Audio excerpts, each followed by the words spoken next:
পটুয়াখালীতে একটা মেয়ে রাতারাতি মেয়ে থেকে ছেলে হয়ে গেছে।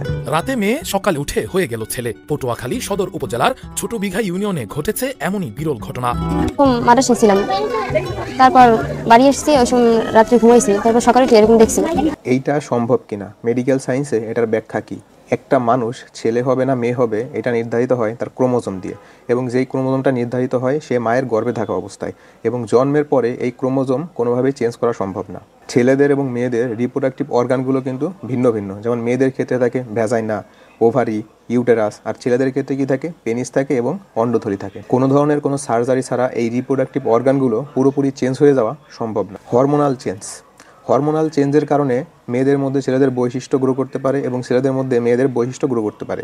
যেমন একটা মেয়ের দাড়ি ওঠা, তার ভয়েস আস্তে আস্তে মোটা হয়ে যাওয়া, হরমোনাল চেঞ্জের কারণে এগুলো হতে পারে। কিন্তু হরমোনাল চেঞ্জের কারণে একটা মেয়ে পুরোপুরি মেয়ে থেকে ছেলেতে পরিণত হয়ে যাবে এটাও সম্ভব না। কিছু কিছু জেনেটিক ডিসঅর্ডার আছে, যে ডিসঅর্ডারগুলো থাকলে একটা মেয়ে একটা ছেলেতে পরিণত হতে পারে, কিন্তু এইটার জন্য বছরের পর বছর সময় লাগে। এটা রাতারাতি হওয়া কোনোভাবেই সম্ভব না। মেয়ে থেকে ছেলেতে পরিণত হতে হলে মাল্টিপল সার্জারির দরকার হয় এবং বিভিন্ন ধরনের হরমোন থেরাপি নিতে হয়, যেটা করতে বছরের পর বছর সময় লাগে, রাতারাতি হয়ে যায় না। এই বিষয়ে আপনার মতামত কি কমেন্ট বক্সে জানাবেন এবং ভিডিওটা শেয়ার করে দিবেন। আমার আইডিটা ফলো দিয়ে রাখবেন।